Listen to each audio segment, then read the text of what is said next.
Paano malulutas ng mga tupa kung sino yung bumawi sa buhay ng nag-aalaga sa kanila? Tungkol ito sa ilang mga farm animals kabilang ang maraming tupa na mahal si George na nag-aalaga sa kanila. Lagi sila nitong kinukwentuhan ng mga murder mystery novels and unfortunately, may experience nga nila ito.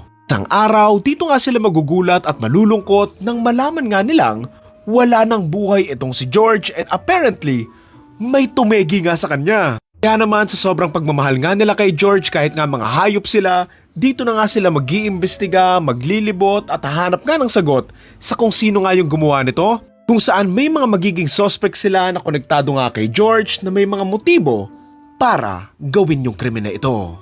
Title ng movie, The Ship Detectives. Bilang isang taong lumaki sa mga movies na may nagsasalitang mga hayop katulad nga ng Babe, nakakatuwa naman din tong panoorin. Sabi ko pa nga nung narinig kong magsalita yung isang itim na tupa, sabi ko, si Walter White or Heisenberg yan ah! The film has its funny moments, funny lines, and mga random jokes na nakakatuwa naman din, lalo na nga since mga hayop and mga tupa sila.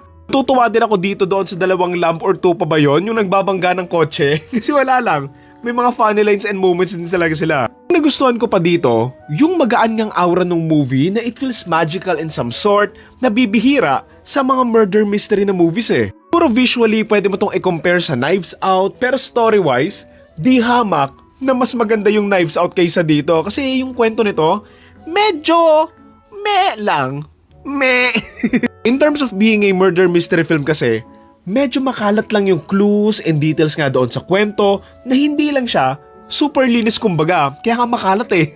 May mga parts na pilit, mapapakamot ka nga ng ulo na hindi masyadong nagme-make sense kung paano nila nasasolve yung mga bagay-bagay dito eh. I know it's a movie with talking animals pero syempre, in creating and solving mystery within a plot, kailangan maayos pa rin siyang nalalatag eh. And alam mo yon at the same time, nagkukonek-konekta talaga para syempre, para nga doon sa audience. Kasi basically dapat, habang nagsosolve yung mga characters on screen, dapat, pati yung mga audience, pwede rin silang mag-imbestiga on their own na hindi lang siya nag-work on this one. Marami rin silang pinapasok ng mga potential suspects here pero hindi rin nila masyadong na-introduce nga ng maayos and wala silang maayos na characterization para nga magkaroon ng paki yung mga audience. Sa dulo, kahit nung na-reveal na nga kung sino nga yung tunay na salarin, hindi ganun kabigat yung surprise niya kasi nga wala silang maayos na na-build up or naipakilala doon sa mga characters eh. I would admit, na-surprise din naman ako doon sa pintura sa kamay na twist. Pero for me, sobrang kulang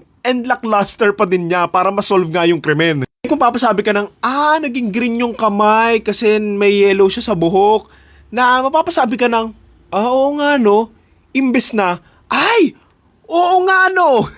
Hindi rin talaga satisfying yung pag-reveal nga nung kalaban dito. Kasi nga, it's kinda lazy na yung pinakasalarin dito, anak nga rin ng bida na akala natin nasa ibang lugar pero ayun, nagpapanggap lang palang ibang tao. Puro sana bago nga nila tinegi si George, sana mas na-establish pa nga yung connection niya doon sa mga nakatira nga doon sa lugar nila.